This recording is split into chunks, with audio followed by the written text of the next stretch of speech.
Bonjour. Comment vous allez? J'espère que vous allez bien parce que moi, je vais très bien. J'espère que vous aussi, vous allez bien. Je vais super bien et bienvenue sur ma chaîne Nathalie Nat. Bienvenue pour tous ceux qui viennent d'arriver, tous ceux qui me découvrent, tous ceux qui me connaissaient avant. Bienvenue. Je m'appelle Nat, comme je vous ai dit. Aujourd'hui, nous allons parler de mon enfance jusqu'au supérieur. Je vais un peu vous parler de moi, je vais vous parler de mon enfance. Je sais que beaucoup de vous vont tirer de ça une leçon, parce que moi j'ai tiré de ça une leçon. D'abord, je vais vous dire que je suis issue d'une famille de 4 enfants. Maman monogamie, d'une famille monogamie avec une maman et un papa. J'étais la 4e de ma famille, c'est-à-dire la dernière de la famille, qui était la plus choyée, qui a failli être la plus gâtée. Mais à un certain moment, c'est resté ainsi. Ok, voilà mon histoire. Née à Melon, d'une petite famille de 4 enfants, d'un papa, je vais dire aisé, pas trop riche, mais pas trop pauvre, parce que mon père était commerçant, à la fois planteur. Planteur, il faisait dans le café. Et vous savez, à l'époque, 1970-1980, les planteurs avaient beaucoup d'argent. Le café était cher, on ne manquait pas de quoi manger. Ceci dit, je fréquentais dans une école, dans un lycée qu'on appelait le lycée de Melon. Et c'était dans une ville, en Mboko.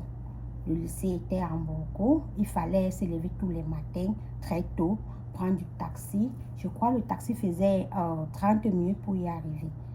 La bonne chose chez nous était que mon papa n'était pas pauvre, nous n'étions pas pauvres, on avait suffisamment de moyens.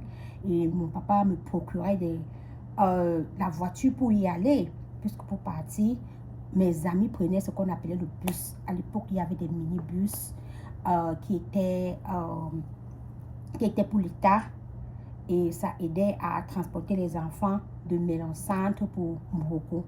Moi, par contre, je ne prenais pas le bus, je prenais le taxi.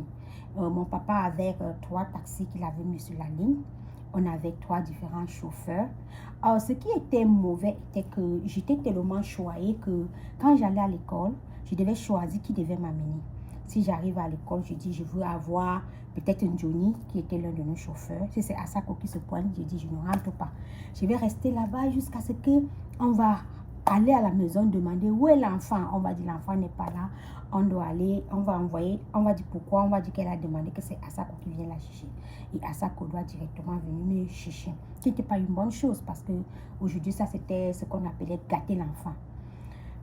Derrière ce comportement, derrière ces caprices que mon papa m'acceptait, je m'égarais sans savoir. Pourquoi? Parce que je ne me mettais pas à fond dans mes études. Je n'étudiais pas. Je passais tout le temps à faire des caprices. Je passais tout le temps à montrer l'argent de papa, à dire comment mon papa a l'argent. Parce que lui aussi, il avait des plantations en Mboko. Quand j'allais en Mboko, j'étais comme la bosse. J'étais là, la fille du boss, autour des enfants, des garçons qui venaient me faire la cour par-ci, par-là. Ils voulaient être avec moi, ils voulaient mentir avec moi. Et ce n'était pas une bonne chose. Moi, je dirais que ce n'était pas une bonne chose parce que mon papa me gâtait. Ce qui fait que j'ai fait le BPC pendant 3 fois de prise. C'est vrai, 3 fois j'ai fait le BPC. La première fois, je l'ai fait, j'ai joué. J'ai repris la classe. J'ai repris la classe, j'ai échoué. Je suis allée en seconde, j'ai échoué.